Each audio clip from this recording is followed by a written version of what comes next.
Have you ever fallen down, fallen into a pit, just had plans, dreams, work, effort, energy derailed? We're going to dive in today on the science of the comeback with Dr. Toby Brooks.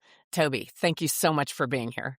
Thanks so much for having me. It's really a pleasure. Thank you. Tell us, when you're down, when you're out, when you're defeated, and you want to come back and need to come back, what is the science of the comeback? Yeah, so it comes from a place of lived experience. I can tell you that. A lot of times experts are either learned experts or School of Hard Knocks. And I'd like to think I'm both. Performance scientist by trade, athletic trainer, and a strength coach. And over the years, as I worked with more and more high-performing athletes, I really kind of started to take a critical look at those that kind of made it out and made it back from that injury and those that were never the same. And what do the high achievers have in common? And what do those that maybe struggle from that point forward have in common?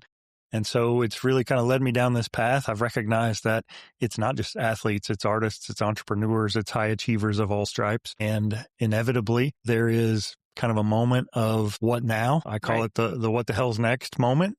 And I've had more than one of those in my career, but recognizing that even though you feel like you've been pulled apart, and that's where the name of the show came from, Becoming Undone, where you feel like you've been ripped into pieces, recognizing that what you have in front of you is a purpose unfinished, something left undone that's ahead of you that drives you forward and propels you. So that's kind of where it all came from. And you are right. We either come by it through lived experience and or learning. Most of us, I think it's a combination, but it is definitely something that you have put effort into, one of those two, and that would be your education. Just before we even get too deep in the conversation, I believe you're currently working on getting your 6th degree. I am. I just finished finals last week, got my grades today. So as a professor, it's always kind of a little weird. I have to specify, when I say my finals are done, they're like, do you mean the ones you gave or the ones you took? And usually it means a little bit of both. But yeah, working on a degree in exercise physiology here at Baylor. And prior to that, I was a first-generation college student, started my career at a community college, ended up with my bachelor's degree in athletic training, and then went on to pursue teaching and teacher education, also got an MBA along the way. And I'm just a firm believer in if you want to get better, I always say I don't want to be a year older, I want to be a year better. And part of that for me means specifically pursuing growth. And as you mentioned, you're also a professor. So could you tell me a little bit more about that? So what do you teach and what's your life like in the professor section of it? So prior to coming to Baylor, I was more heavily involved as a professor. I spent 15 years at the Texas Tech University Health Sciences Center. I was the program director of the graduate program in athletic training, also taught in our PhD program in rehab sciences. So these days, more heavily on the admin side, but I do teach one class a semester, typically an undergraduate anatomy, musculoskeletal anatomy, or a graduate level course in kind of the comparable program that I used to lead in athletic training. And then in your spare time,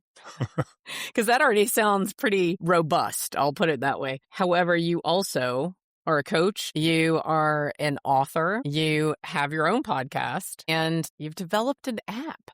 So you strike me as someone who is very action oriented. Is 100%. that fair to say? Yeah.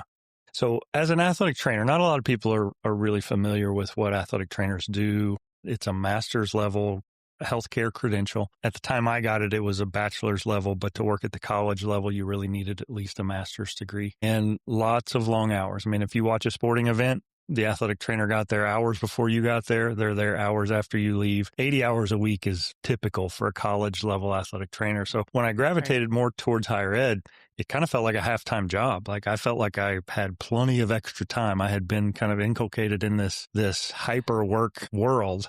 And so being able to pursue the things that I want on my own schedule, not a coach telling me what time practice was, really felt like freedom to me. So I love to stay busy. I'm very purposeful in how I pursue growth. And so whether that's pursuing a degree or working out or anything in between, those are things that I really feel free to do these days. Whereas early in my career, it was very much kind of dictated to me when and where. Right. Well, getting back to this, into the comeback. And so you're working predominantly with athletes. And we all know, I'm fascinated where you see someone get injured and you're like, oh no, it's going to be the end of everything. And then 2 weeks later, they're on the field again. And you're like, wait a minute, if that happened to me, I don't believe that would be the outcome, right? And how do they do that? And then, as you mentioned, there's some athletes that they're not quite able to recapture it. Could you share more about, did you have a light bulb moment where you started putting the pieces together of this isn't just the physical side, something is happening here that is more in the mind? Could you explain that? Yeah, for sure. I think early on, it was just kind of observational, and I was just it was collecting data. I mean, if I'm honest about it, it was anecdotal, but it was data collection. Over the years, as I started to read more and encounter more about sports psychology and about mindset, in particular, the work of Carol Dweck was really enlightening, and looking at growth mindset versus fixed mindset, and how that can play a tremendous role in the likelihood that someone would be able to overcome adversity. And that was really instructive. Since then, I mean, everybody's kind of heard of Brene Brown and vulnerability work, and that's important. But what I've seen consistently in high achievers is that tendency toward the growth mindset and recognizing that failure isn't something to be avoided. Also, the Stoic philosophy where they talk about the obstacle is the way, where That's right. If we approach life with this idea that I don't want anything bad to happen to me, then we're set up for failure from the jump. Whereas that Stoic philosophy would say the setback and the adversity is the path through which you're strengthened. One of my all-time favorite quotes is, "A smooth sea never made a skilled sailor." Like that adversity is where my ability is honed and refined. And if I can view it as formative rather than punitive, then absolutely I can go at this with that growth mindset. It's hard. Like there are times when if it's all falling down around you, it's human nature to just kind of sit in that wreckage and grieve. But I don't have to stay there is kind of the message that the science of the comeback would tell me. So I think for a lot of the people listening to us today, they are probably experiencing challenges or setbacks or obstacles, not so much in recuperating from a physical injury, like with your athletes, but really in businesses or a career that's not going as planned, or they're full-time in sales and they just had 3 big deals fall apart. Like usually it's something related either to work or in their professional life, relationships deteriorating. They're not taking care of themselves. What is the difference that you see for someone to commit to making the comeback? If you've got an injury, you kind of don't have a choice. I know some of the athletes come back at different levels, but you've got to heal the injury and then do what you're going to do. Yeah. But what if it's just something, how do we stop from just saying like, oh, well, I guess now this is how it is? It's a great question. I think contextually it's different, but operationally it's very much the same, where I want to take a look forward and define what success looks like, whether that's a month from now, whether that's a year from now, whether that's 5 years from now. It doesn't matter. But I always say strategic in purpose, relentless in pursuit, better every day. The strategic in purpose is kind of the reverse engineering of the success. For that athlete, I don't want them to set a goal of, I want to be the conference player of the year, because they can't control that. I want them to set a goal for, I'm going to show up on time for rehab every day for the next 30 days. Or I'm going to, I can get a little bit more specific and look at things like personal bests. But even that, I mean, if you have a setback 3 weeks in and you've got a 6-month goal, that might derail everything. So what can you control? Being present, having a good attitude, those controllables are kind of the bedrock of the science of the comeback, recognizing that I might not be able to control what the other players on my team do or what other athletes at other schools do, but by golly, I can control myself and I can bring my attitude and I can support my teammates. For an entrepreneur or for an artist, I mean, my daughter's an opera singer and she's a vocal performance major getting ready to start on her master's degree. And the amount of failure in that world is astronomical. And she would say, like, my job isn't to land roles. My job is to go to auditions. I can control how many auditions I go to. I can't control how many roles I get. And I love that mindset shift. So that's a critical piece of it, is recognizing what I can control, being specific in setting what those goals are. That's the strategic and purpose. The relentless in pursuit is just the execution. Once you've done your homework on the front end, it really does just become a check the box. I did what I needed to do today. And every day, I always build it around this idea of mental, physical, spiritual, and social growth. So every day I want to be working on, for me, being in a classroom. That's the mental piece. The spiritual piece, I could go there, but that can mean different things to different people. Right. The physical is I want to eat right. I want to train right. The social, I'm going to reach out and be purposeful in relationships with others. And so if I know that that's the template for my day or my week, then it's just a matter of executing on those things. I don't have to worry or wonder. You just have to do. And that I could see how someone that's as action-oriented as you, that would come easily and be very satisfying. Where does downtime, rest, or relaxation fit into all of that? Yeah. Is that part of the physical or the spiritual? Yeah. Did my wife ask you to ask me that question? It's honestly, it doesn't come naturally to me. And I think part of that, if I really get honest and transparent with myself, it's like there's an insecurity that underlies some of this that says I always have to be and do and accomplish and those kinds of things. And I've seen this in performance science. Like if you're my athlete and I'm working with you to get you back from an injury, recovery is a critical part of the entire prescription of what's going to get you better. It's an eternal and essential balance between fitness and fatigue. And that same thing's true in business and other walks of life.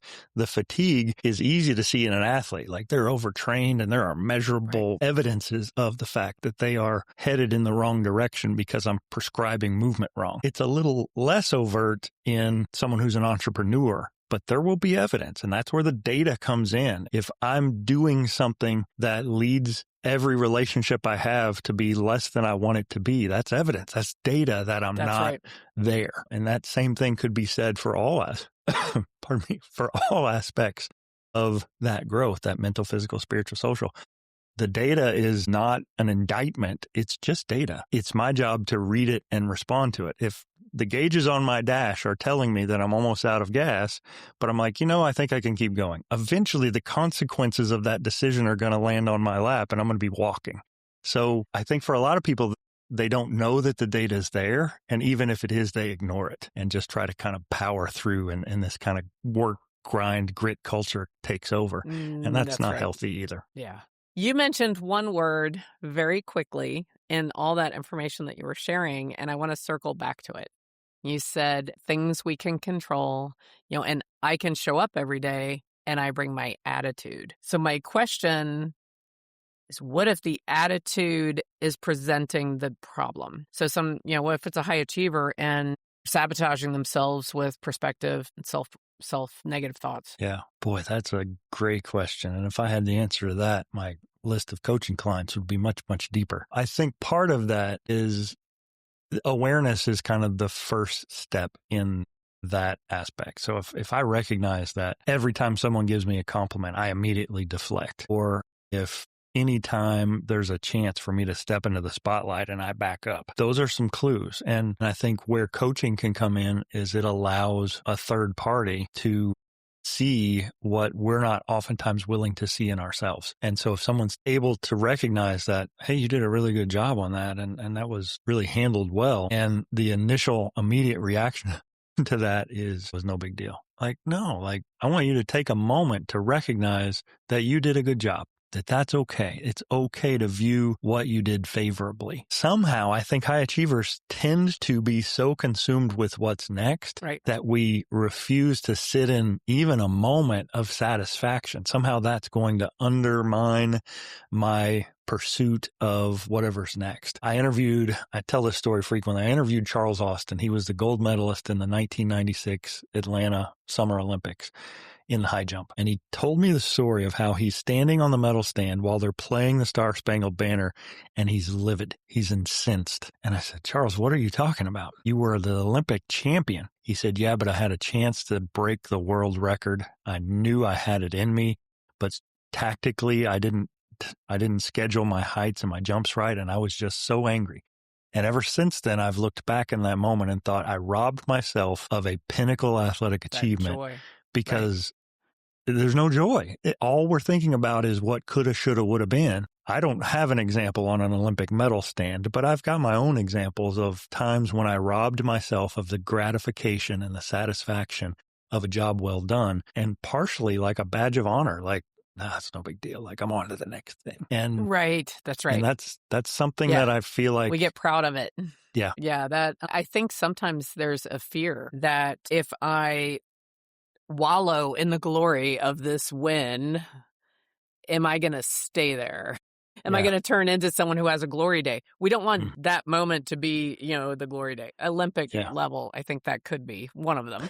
But there's a fear that we're going to lose our drive Yeah. if we wallow in the victory. I don't know. There is a very fine line between complacency and contentment. And it's not against the rules to be content for that moment. I think the fear is it turns into complacency, and now I've lost that eye of the tiger. I've lost that edge that got me this far, and now I'm just relying on my past successes. So if somebody is struggling with attitude and mindset, is there a strategy that you believe is accessible to anyone listening? Is there a first step they could take to shift that? Yeah, I think it starts with just taking an inventory of who I think I am. One of the first exercises I do with my coaching clients is we go through, it's called a UCVMV, an ultimate concern, almost like your why, your purpose, and then your vision and your mission. Your vision, your mission, your values. Who do you see yourself becoming? Why does that matter? And who are you going to be in that process? And that's an exercise that a lot of people would look at and like, that's going to take too long. What a bunch of hooey. But how many chances do I get at this life? An unexamined life isn't worth living. I think somebody smarter than me said that. And so taking the time to specify what my ultimate concern is. For me, my purpose is to come alongside others and help them discover and pursue their own. Okay, that's fairly simple. One sentence, right? The vision, the mission, and values, those, I could rattle those off for you as well.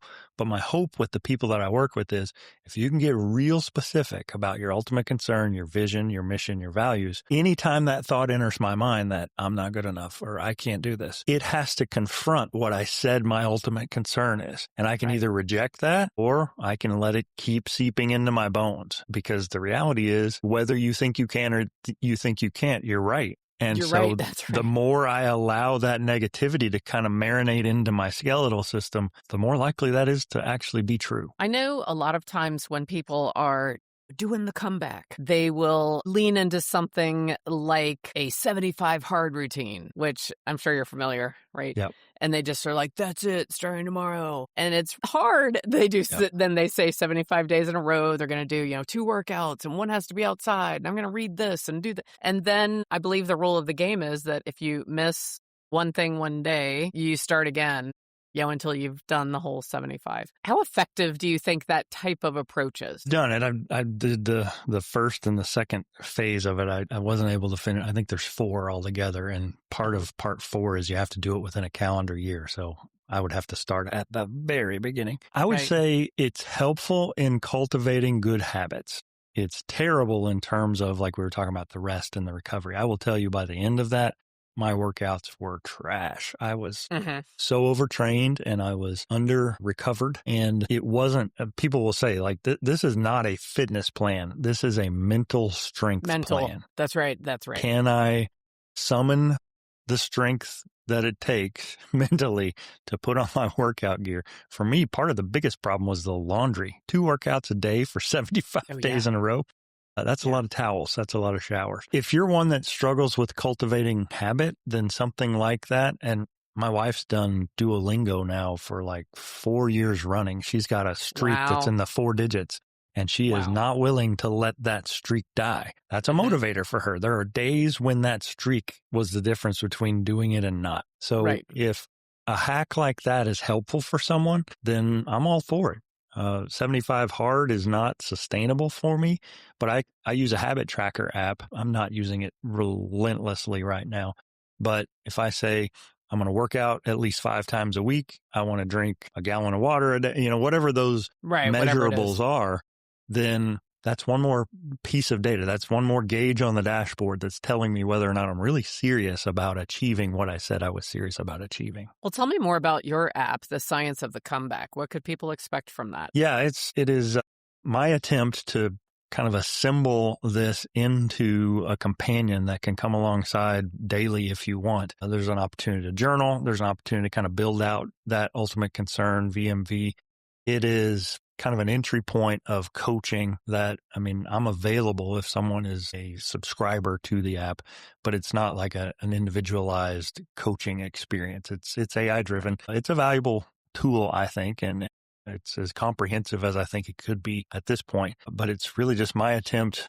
It's like $5 a month right now. It's super cheap, but it's accountability. It's a checkpoint. If you're really serious about this, can we reverse engineer, and then can I provide support to you along the way? Well, and that's what I was wondering is the science of the comeback app, is that another option for those of us that look at 75 hard and say like, I'm not doing, like, it's not a path that we're going to go down. Is the science of the comeback a different option someone could consider if they really do want to create change and they're looking for that support to make it happen? Yeah, I will say the 75 hard app, every time you fail, you actually have to click a button that confirms that I failed. And that's a pretty hardcore approach. And Andy Frisella, I'm familiar with his work. He's the guy that kind of birthed it. And I think what he's trying to do there is to cultivate mental toughness. That's really not the purpose. My app isn't to give you one more example of how you failed. It's here's a resource for you to help hopefully motivate your success. It's a different approach. That's what it looked like to me from what I've checked out. And that's why I feel like it's an alternative path that may give someone the same type of outcome. Right. But it's a different path. It's not that harshness. So I feel like it is definitely something to look at if someone is in a position where either personally, professionally, spiritually, if they're feeling as if they're underperforming or they've let themselves down or they've let others down. Yeah. Or they're failing and they're not even sure they're failing forward. Right. Yeah. It's like it's a no judgment zone. It's self-paced. So it's not like, if you didn't do it yesterday, you get a nag message. Like, it's not like that at all. It is very much a tool set that will allow you to kind of navigate that purpose storm or whatever it is you're going through and kind of self-sort through the wreckage. I feel like sometimes the intensity factor, if it scares someone off or if they are starting from a really low point in terms of self-perception, self-value, I don't know that it would happen. Yeah. Like you said, they may feel like they're setting themselves up for failure. Yeah, agreed. Where science of the comeback, you're setting yourself up for, correct me if I'm wrong, clarity in your mind and your vision. Yeah. And the knowledge that if you control what you can control and you have consistency and time on task, that you're going to reap rewards. Yeah, it's much less prescriptive than something like a 75 hard is, where it's a checklist of things to do. You build your own checklist. There aren't necessarily accountability points within my app. But if someone wanted to use, my son uses Habit Bull. I use another called Habits. I mean, there's no shortage of habit trackers. Out there, right? And you can look at the analytics like, okay, 100% of the last 6 months, I completed my fitness goals, but 30% of the time I read my 10 pages. Well, maybe I need to either double down and I'm going to read that, or maybe I need to change the goal. Maybe it's not practical for me to set a goal of 10, and knowing that I'm failing at 30% of the time is demotivating me. So maybe I set a goal of 5, or maybe I set a goal of I'm going to read a book 3 days a week. It's more flexible in that regard. Or change it to something else stimulating. I know for a while I was listening to one album side on vinyl every day because I just needed listen to your own body and figure what is it that would move you forward towards that ultimate goal. Yeah. Yeah. So I think that it's really intriguing. You really have done a lot of research and give a lot of support in cognitive dissonance. Can you share with everyone, in case they're not a coach or they're not into this realm, what do you mean by cognitive dissonance? Yeah. I use the term a purpose storm. It's kind of that experience or that sensation where who I've said I want to be doesn't match with where I am. And the example I'll use is when I was primarily in teaching roles and I wanted to be in admin roles and I wanted to have a greater say in what's going on in my campus. In my heart, I believed that I was able to do that, but I didn't have any experience. And it's kind of that eternal kind of, in order to get the job, you need experience, but in order to get experience, you have to get the job. And you're kind of stuck in that vicious cycle. Quagmire. Yeah. And so I just really was struggling with, like, do I want this for the right reasons? Is this really important for me? Maybe I should just be satisfied with where I'm at. It kind of goes back to what we were just talking about. Is the goal too high? Do I need to manage expectations so that I can be in alignment and not have dissonance? or do I need to do something else so that I can achieve that kind of gnawing in my soul? And I always say I don't want to be a year older. I want to be a year better. So that led me to pursue an MBA. I was looking at ways of reaching out to mentors. I was really, again, what can I control? I can control those things. I can't control whether or not someone gives me a job interview. And so during that season, the real challenge is to have faith in that process and feel like, okay, like you really are pursuing what you think your ultimate concern is, your why. Are you in alignment? That's really a word I keep coming back to over and over, is alignment. Am I aligned with who I want to be as a human being? And subsequently, am I aligned with those that I want to serve? I think it's critical. And I'm going to go on a limb and say that I don't think people reflect on that enough. Yeah, I think that's 100% accurate. And that's why it's one of the first things I have people do in a coaching relationship, because if you're not where you want to be, but you haven't taken the time to figure out where that really is, you can't solve a problem that you're not aware of. And so maybe I'm turning all the wrong knobs to make life feel like it's meaningful for me, when in fact I should be over here pulling levers. And unless you take the time to really dig into that, you're just kind of flying blind. So back to the cognitive dissonance and the purpose storm, how can someone tell if they're in it? That's a good question. I kind of came up with this phraseology, if you will. I had a patient who had been through a thyroid storm, and the endocrine system is the chemical messaging system of the body. And someone in the midst of a thyroid storm, life-threatening condition, but basically the chemical messaging system within the body goes haywire, and messages get sent all over that aren't what's in the best interest of the entire organism, right? So I read that and I thought, there've been times in my life where I felt like just everything went wrong all at once, and I'm just kind of sitting in the wreckage trying to sort through. I was engaged, and that fell apart. And I remember the heartbreak and the what now of that. There were times in my life where it was self-imposed, where I was afraid to try to go to medical school because of premeditated failure. I didn't even fail. Like my GPA was pretty good. Right. But I didn't want to get that rejection. And so I went another path. And so what it made me realize was, when we think we have it all figured out and then inevitably it falls apart, you're left with two options. You can just sit in the wreckage and just be a victim, or you can grieve, give yourself time and permission and space, because some of this is well beyond people's control. The loss of a loved one, or a relationship that you didn't want to end ends, or a job gets eliminated. Those are all horrible things that no one decided. But what's next is a conscious choice. I can decide to go back to school, or I can decide to do an internship and change paths. And so that purpose storm idea really just came from that connection of, it's all haywire, but it doesn't stay that way. It passes. It passes, that's right. Unlike a thyroid storm, a purpose storm can serve a purpose. There have been examples of times when, I lived in West Texas for 15 years. We would have horrible thunderstorms with hail and damaging winds and rain, and no one would choose that, but it wiped away some things and allowed some people to rebuild differently than they would have otherwise. And some would tell you, I never would have chosen it, but I'm thankful for what happened in the aftermath, or in the days or the weeks or the months that followed. And so the storm didn't come to destroy, the storm actually came to form. And that's a powerful position of ownership that I can take. It really is. And it allows you to find the strength to take that next step. Yeah. No matter how small it is. Yep.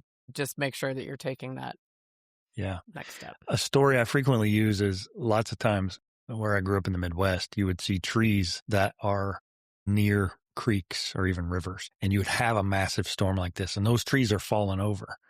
Right. Because their roots weren't deep, because the water was nearby. But you go a little further inland where the water isn't as readily available, and those roots are deeper and those trees are resilient. There's a lesson in there. Like that storm, I was able to weather it because I've encountered the resistance, or I've encountered even the destruction. I hate to say that. I wouldn't wish that on anyone. But when we've navigated those choppy waters, mixing my metaphors here, there aren't choppy waters and sailing with trees, but you get my point, is that the trials and the tribulations can form us in a way that having things go according to plan never could. I think that's important for anyone listening right now. If they're made it with us this far and they're in a bad place right now, what we're saying is it will pass. And whatever choppy seas you're in right now, it's so trite, but it will make you stronger. You will either discover a strength within yourself, a talent that was untapped, latent tenacity. Something is there. So if you can recuperate, rest, and assess, get that clarity on what's most important to you, what can you control, and take that next step. Yeah. It's going to get you at least out of where you are today. Yeah.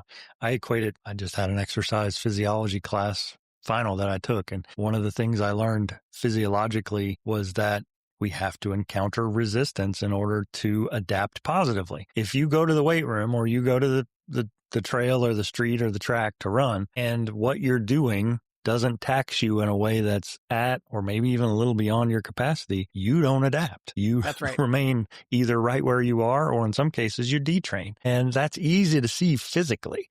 That's harder to see cognitively, where that was hard. Guess what? I can grow through hard things. In fact, the hard things probably grow me more than the easy things would have. Yes, I agree. That is, exactly right. So it sounds like someone listening to this might think, well, this Toby guy certainly has everything worked out. His life must be perfect. All right, is every day is just a walk in the park with rainbows and unicorns and perfection? I wish. I would love to tell anyone listening that you reach a point where you figure it all out. But as I said, some knowledge is learned and others is earned. And I'm learning and earning every day. I will never arrive until the day they put me in the ground. Mm-hmm. But I think there's a freedom with that. I think there is a willingness to understand. I mean, I'm going through something right now that I wouldn't have wished, but if I'm really honest about it, it's forming me in ways that smooth sea wouldn't have. And I'm going to emerge from this better. I have to believe that. For me, I need that in order to work the problem. For others, maybe that's not how they're wired. I'm not saying my way is the way, but it's a way. I've encountered people before that have really kind of balked at the systemization of growth like that. And I've had people in my report structure that said, when you said that, I really thought you were saying I was inadequate. Like, no, everyone can grow. I want you to tell me where you want to grow. And then I'm going to come alongside and I'm going to clap for you louder than anybody else. And let's grow together. That's not how everybody's wired. And I've come to recognize that. But I would say for myself, yeah, I don't have it all figured out.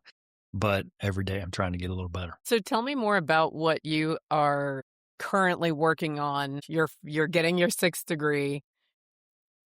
You've got your app going. You have your coaching company. You're a professor. What is next on the horizon? What's happening is it writing more? What's your passion and where are you going now? Yeah, I have a book project that actually predated all of this. And it started as a memoir that I started writing during COVID, just for me, just kind of introspective and reflective. And over time, it has changed pretty dramatically since I've had 100+ guests on my show and their stories are, really compelling. I've tried to weave those in. So I think I'm 7 or 8 chapters deep on a 13 or 14 chapter book. I hope to have that done late this summer, early this fall. I really am looking at getting more involved as a speaker and sharing this message because I've found that it seems to be one that resonates with a lot of people. And it's no longer just my story. Part of me felt like you're not important enough to write a memoir, kind of that inadequacy stuff. That's right. I've still kept my story woven within it, but I also recognize that there's value in the stories of others. And this idea that, just because it all fell apart doesn't mean that that's the end. It could literally mean that's the beginning of the comeback. And so that's kind of on the front burner right now. But beyond that, I have started taking on some more coaching clients. I do love to teach, so I'm happy to do that as well. So if somebody was interested in coaching with you, who is your ideal type of client and where do you see that you have the biggest impact with people? Yeah, my experience has been heavily in the athletic environment, but that's not exclusive. Like I said, the context doesn't matter. These are not things that are exclusive to athletes or those that work with athletes. I have spent a fair amount of time working with entrepreneurs and increasingly artists who are at inflection points in their life, who, maybe they've pursued that dream for as long as they feel like they responsibly can. And now there's a mortgage and a family, and they can't have that reckless abandon. Or increasingly, we see with AI, this is a massive kind of job industrial restructuring that we're in the midst of, and jobs are being lost and they're being changed. And people I won't say they're victim to it, but they're being caught in this change. That's an ample opportunity that I wouldn't have chosen to reskill, upskill, change. So I would say that anyone that feels like they're in the midst of uncertainty and maybe even that existential, I'm not a counselor. My wife is a counselor, but I am not a mental health care provider. But just like I say, as an athletic trainer, my biggest or most favorite thing to do is to take a healthy athlete and make them better. The clinician takes the injured athlete and gets them healthy. Right. Now that we're kind of healthy again, let's lean into this growth thing. And so I work in concert with a mental health provider I'm not in place of. So I'm careful to point that out. Yes, I would say I am the same. I would describe myself in that same manner. And it's because my chosen industry is also real estate. We always joke that we wear all the hats. Yeah. But yeah, it's not to replace when you actually need that clinician or you need that actual support in that arena. But it is, if you're going to put together a winning team, and if you really do want to reclaim or for the first time have extreme growth in an area, why not assemble the team? And there's nothing wrong with having, say, either a therapist, whichever type, and a coach, like you said, that is right there beside you, pushing you and getting you out of your own way. It would allow you to usually cover more ground with more confidence and hit some success metrics faster. Yeah, I agree.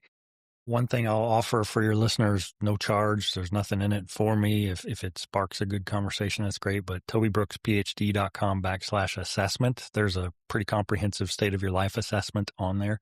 Yeah. If they fill that out, I will generate a 9 or 10 page, pretty comprehensive result that kind of shows alignment in the aspects of life, whether that's work, whether that's relationships, whether that's whatever. So I think it really starts with an awareness. I can't solve problems if I don't understand them. And that first step is really to kind of take a critical look at what's serving me and maybe what's not. Well, I think that would be fantastic. I'm going to go take it. I'll take it. I want to see. I love things like that.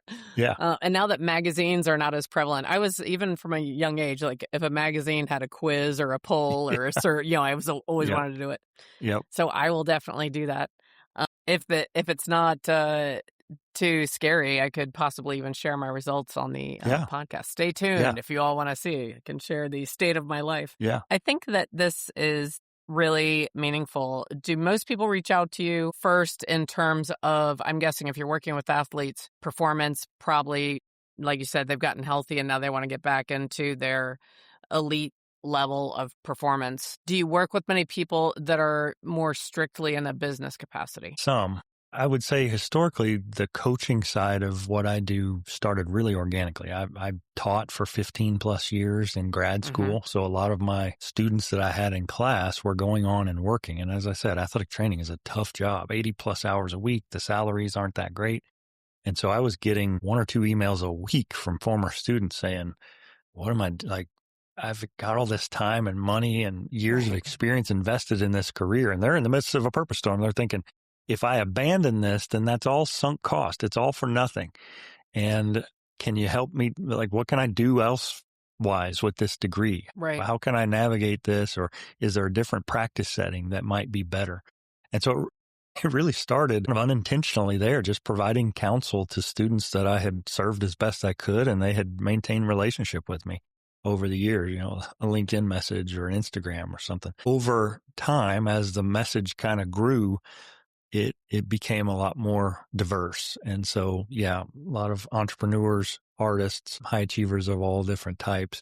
And then sprinkle that along with the stories I've heard on my podcast, just the richness of the overcoming. One of my recent guests was on the Winter Olympics team. She was a speed skater.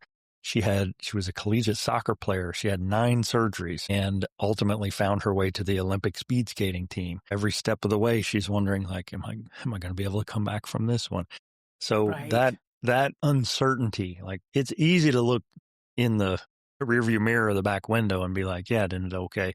But when it's in the windshield, you don't know. And having someone that can come alongside you and equip you with some tools and some exercises and things like that can really, really be beneficial. It really can. It also, there's something about, I know some people call it the bartender effect, where when someone is not right in your backyard, not in your immediate circle, they are not attached to you doing X, Y, or Z, you have a whole different conversation with them. I mean, you know that they have curiosity around you. And as you said, want to figure out, well, where do you want to grow or where do you want change? All right, let's go do it. Yeah. That is, if you've never tried that, I do think and you want change, highly recommend considering getting a coach and reaching out. Do that assessment, do that, and see what's possible for you. Yeah, completely agree. Well, Toby, I really want to thank you for coming and sharing all of this with the Interstate. I find it intriguing, the thought of a purpose storm. I like that language. I feel like I want to dissect that and see, what does a purpose storm mean for me? Where may I already be experiencing it? And this might sound a little crazy, but I was thinking, if I want to create some change, maybe I should create a purpose storm intentionally so that I can get myself moving along. I guess that would be active self-sabotage. Yeah, that's one way. I mean, I've never had a student who said, hey, I quit my job today, but I've had some pretty close. Sometimes the storm comes to us. I guess sometimes we can summon it. Sometimes we invite the storm through the front door, right? But it's really, this is something that is meaningful. And I know that you are touching so many people's lives. A quick question. Is there another degree after the sixth one? Or do you think so? 6 is enough? No, I'm already you think thinking. So? There you go. Yeah, there are a couple of options here. The MBA really kind of whet my appetite for more work on leadership. And I mean, my PhD and my first master's were in teaching and teacher education. So it's like adjacent to higher ed leadership, but not directly. So yeah, I think so. I'll probably be enrolled in a class when they put me in the ground. Hold on, Grim Reaper. I have to finish this class. It's over a quarter of the hour. I think that's remarkable and it's very inspiring. But I want to thank you for sharing. If you're listening to this podcast, anywhere that you're consuming it, all of the contact information to connect with Toby will be in the description.